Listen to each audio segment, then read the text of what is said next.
pour vous parler de la Pâque. Bien aimés dans le Seigneur, si nous insistons à parler sur la Pâque, et surtout la Pâque sans levain, parce que le fait d'avoir le levain était l'image du péché. Le levain, c'était l'image du péché. Alors Paul est en train d'insister. Je vous ai parlé de l'église de Corinthe qui était une église contaminée par le monde, contaminée par le péché. Alors Paul est en train de leur dire, nous devons célébrer la Pâque, mais sans le levain, sans la vie du péché, sans le péché. Bien-aimés dans le Seigneur, ne vous y trompez pas. La vie chrétienne n'est pas une vie où le péché est toléré. D'ailleurs, Dieu était en train d'insister aux enfants d'Israël en leur disant que pendant 7 jours, vous mangerez le pain sans levain. Combien donc c'est important?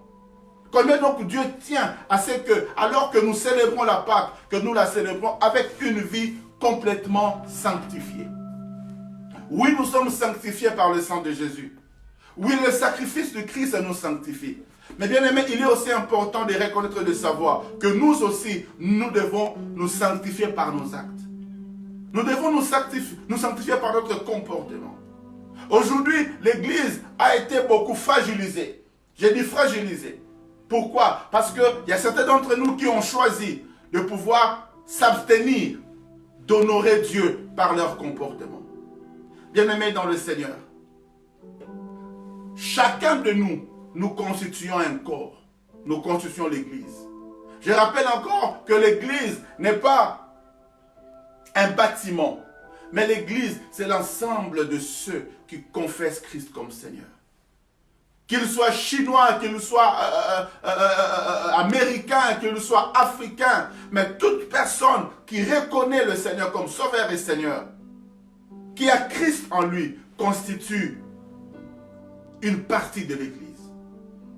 Et quand un doigt est blessé, c'est tout le corps qui ressent la douleur. C'est le doigt qui est blessé, mais tout le corps ressent la douleur de cette blessure. C'est-à-dire combien, quand quelqu'un de nous commet une gaffe, commet une bêtise, c'est nous tous, c'est tout le corps qui est entamé. Alors, dans cette Pâque, j'aimerais rappeler à chacun de nous que la vie chrétienne est une vie qui doit se mener différemment. On n'est pas obligé de nous conformer au monde. Corinthiens, tu n'es pas obligé, alors que tu vis dans un monde dépravé, dans une société dont la morale est totalement dépravée, tu n'es pas obligé de vivre comme le monde. Aujourd'hui, l'Église, ou une certaine Église, une certaine catégorie dans l'Église, cherchez à vivre comme le monde. Nous voulons faire comme les stars de ce monde. Nous voulons copier les gens du monde. Nous aussi, nous voulons faire comme eux. Et en cherchant à faire comme eux, nous nous éloignons plus de Christ. Nous voulons manger la Pâque, mais avec le pain du monde. Avec le pain, avec le vin. Nous voulons manger l'agneau, c'est vrai. Mais nous ne voulons surtout pas manger le pain sans le vin. Nous voulons manger le pain avec le levain, avec la levure, le pain habituel. Non, bien-aimés dans le Seigneur. Si Christ est notre Pâque, alors notre vie aussi doit être différente. La vie chrétienne n'est pas une vie de compromission. La vie chrétienne n'est pas une vie où tu peux célébrer Jésus le matin et te retrouver le soir dans une boîte de nuit. La vie chrétienne, ce n'est pas une vie où tu peux crier tout haut, Jésus-Christ est Seigneur, mais en même temps, vivre dans la masturbation, dans le péché, dans la prostitution, dans l'impudicité, dans l'adultère.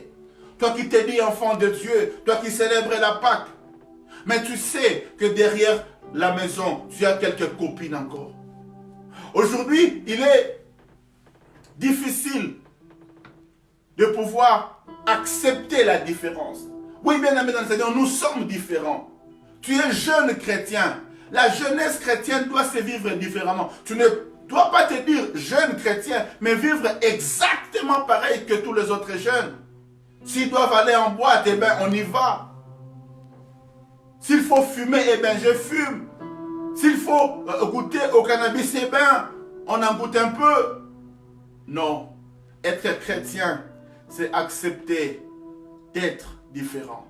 Je me rappelle, alors que nous étions encore beaucoup plus jeunes, quand nous avons donné notre vie au Seigneur, je me rappelle, j'avais aussi de copines parce que j'étais jeune et que je ne connaissais pas vraiment le Seigneur. Mais quand j'ai donné ma vie à Jésus, je suis allé voir toutes les copines que j'avais et je leur ai dit, c'est fini.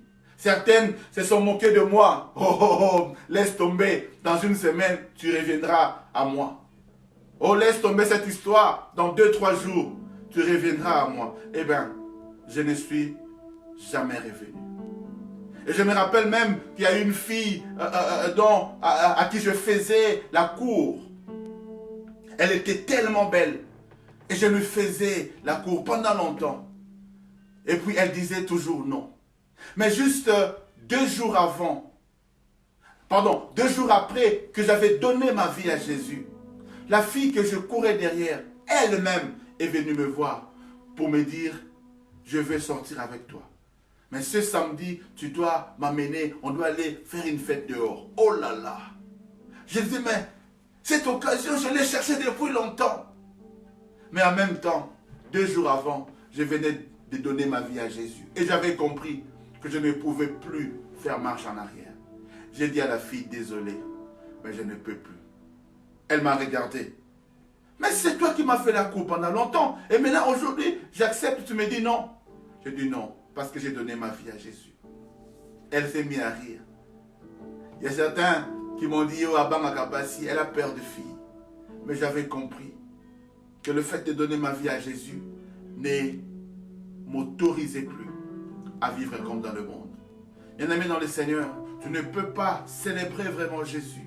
Tu ne peux pas reconnaître l'œuvre salvatrice de Christ en continuant à vivre tel que tu vis. Tu ne te fais pas seulement du mal à toi, mais tu fais du mal à toute l'Église, à tout le corps. Notre comportement, notre attitude doit être différente de celle du monde. Notre attitude doit être différente de celle du monde. Notre comportement différent de celui du monde. Manger la Pâque, mais avec le pain sans levain. Notre vie doit être sans levain, sans péché. Notre manière de parler doit être différente. Notre langage doit être différent. La Pâque, c'est l'appel à la différence par rapport au monde.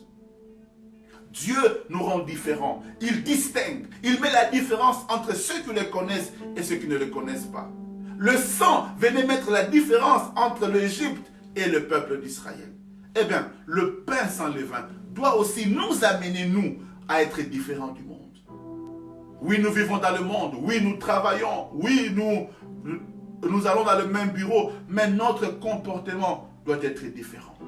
Si là-bas, il y a la corruption, toi, tu ne dois pas accepter ni de corrompre, ni d'être corrompu. C'est ça un enfant de Dieu. Ce n'est pas seulement de proclamer « je suis chrétien », non. Et du reste, les premiers chrétiens, ils ne se sont pas dit chrétiens, mais ce sont les gens qui les ont observés, qui les ont appelés chrétiens. Est-ce qu'on peut te reconnaître dans ta famille, dans ton bureau, que tu es chrétien sans que tu n'aies à le dire? Pas besoin de te présenter, je suis pasteur Carole Miché. Pas besoin de dire, je suis frère Jean-Claude. Non. Je suis frère Martin. Non. Tu arrives quelque part, tu te dis, je m'appelle Carole Miché.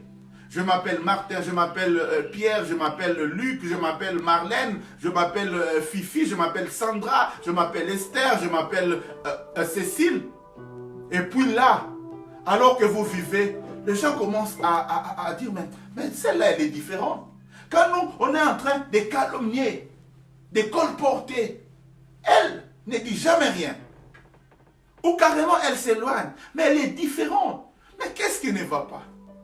Quand tout le monde est en train de pleurer, Corona là, ça va nous tuer, Corona là. Mais elle est toujours positive. Mais qu'est-ce qui ne va pas? Jusqu'à ce qu'elle-même vienne. Elle dit, mais, chère sœur, mais pourquoi toi tu es comme ça? Tu es différent de nous. Tu es différente de nous. Et là tu leur dis, parce que Christ est à moi. Parce que j'ai mangé la Pâque. Parce que j'ai mangé l'agneau. Le fait que j'ai mangé l'agneau m'amène aussi à manger le pain sans levain. Aujourd'hui, je n'aurai pas le temps de parler sur les herbes amères. Parce que parfois, la vie chrétienne nous réserve aussi des herbes amères. Parfois, il y a des sacrifices. Et vous vous rappellerez que dans le premier temps de l'Église, il y a eu beaucoup de martyrs. Ce sont des herbes amères, les temps des sacrifices, les temps difficiles. Mais malgré cela, nous continuons à servir le Seigneur. Bien-aimés dans le Seigneur, célébrons Pâques, mais prenons aussi la décision de vivre différemment. Ce confinement nous appelle aussi à changer. Cette Pâques que nous célébrons aujourd'hui, c'est un appel au changement. Débarrasse-toi du vieux levain. Ne continue pas à vivre ta vie chrétienne avec de mauvaises habitudes. Tu gardes encore la colère en toi. Tu es chrétien, mais colérique comme pas possible. Tu es chrétien, mais tellement susceptible. Tu es chrétien, mais tu démarres au quart de tour.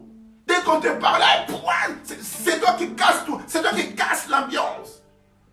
Tu es chrétien, mais tu continues avec quelques maîtresses de gauche à droite. Tu es chrétien, non, Yaya. Un appel au changement. Un appel au changement. Tu es chrétien, mais voleur. Tu es chrétien, mais escroc. Tu es chrétien, mais une vie de dépravation. Aujourd'hui, cette Pâque, c'est aussi un appel au changement. Nous voulons célébrer la Pâque. Nous voulons célébrer Christ ressuscité, mais non pas comme le monde. Aujourd'hui, le monde, célébrer la Pâque, c'est aller acheter plein de chocolat. Quand on célèbre la Pâque, pour les pâtissiers, c'est la fête parce qu'ils vendent plein de chocolat. Aujourd'hui, le monde résume la Pâque à la fête de chocolat. Eh bien, nous, ce n'est pas le chocolat que nous célébrons. Nous, ce n'est pas le chocolat que nous achetons. Non, ce n'est pas ça le sens de la Pâque.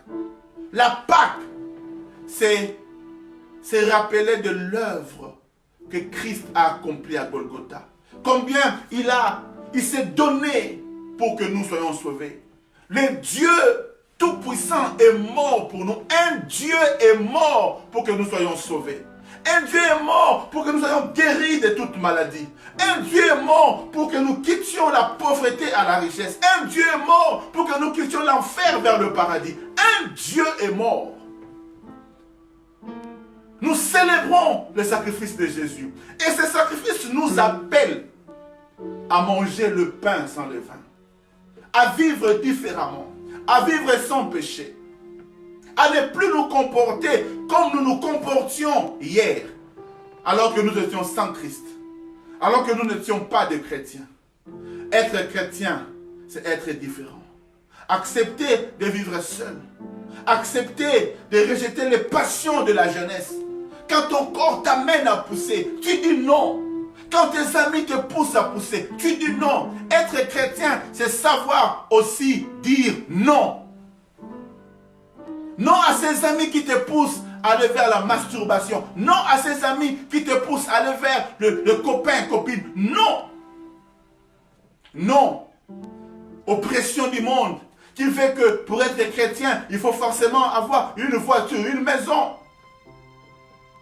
Je peux être chrétien sans avoir une voiture. Je peux être chrétien sans avoir une maison. Plaise à Dieu que ça vienne. Mais que ça vienne ou pas, je suis chrétien. Je sais servir Dieu dans l'abondance comme dans le manque. Je sais servir Dieu. Je ne dois pas me compromettre pour le fait simplement d'avoir une voiture, une maison. Non. Je ne dois pas me compromettre parce qu'un garçon me dit, si on ne le fait pas, on ne va pas se marier. Si je ne te connais pas avant, on ne va pas se marier. Eh bien, qu'il s'en aille. Dieu enverra quelqu'un d'autre. Être chrétien, c'est savoir se respecter. C'est savoir honorer Dieu par notre comportement, par notre attitude. Si vraiment nous voulons célébrer le Seigneur, alors faisons-le comme il faut. La Pâque, il ne suffit pas seulement de manger l'agneau, mais aussi le pain sans levain. Le monde dit, le diable se cache dans les détails. Eh bien, ce matin, permettez-moi de vous dire qu'une obéissance partielle équivaut à une désobéissance. Nous reconnaissons l'agneau de Dieu. Nous mangeons l'agneau. Mais la Pâque, ce n'est pas seulement l'agneau. C'est aussi le pain sans levain. Une vie sans péché. Aujourd'hui, j'appelle chacun de nous à décider, à changer. Et je pense que tout ce qui se passe autour de nous est un très bon rappel. Nous devons changer. Ne sors pas de ces confinements avec les comportements d'hier. Ne sors pas de cette Pâque avec les comportements d'hier. Prends la décision aujourd'hui de suivre vraiment Jésus. Pas seulement en parole, mais en acte aussi. Que le Dieu de la Bible nous bénisse. Et je souhaite à chacun de nous bonne fête de Pâques. Si tu n'as jamais donné ta vie à Jésus, si tu n'as jamais donné ta vie à Jésus, je te donne l'occasion ce matin de l'accepter. Alors c'est très simple. Si tu es convaincu par tout ce qui a été dit, si tu veux donner ta vie à Jésus, répète tout simplement ces paroles après moi. Dis, Seigneur Jésus, je crois que tu es mort pour mes péchés. Je crois que tu es le Fils de Dieu, venu pour me sauver. Ce matin, je te prie, pardonne mes péchés. Accepte-moi dans la famille des enfants de Dieu. Je t'invite, je t'accepte à être mon Sauveur et mon Seigneur. Que désormais et à jamais, ma vie t'appartienne. Alléluia. Bien-aimé dans le Seigneur, si tu as fait cette prière, c'est la meilleure des prières. C'est la meilleure des décisions que tu aies prises dans ta vie. Que le Seigneur te bénisse.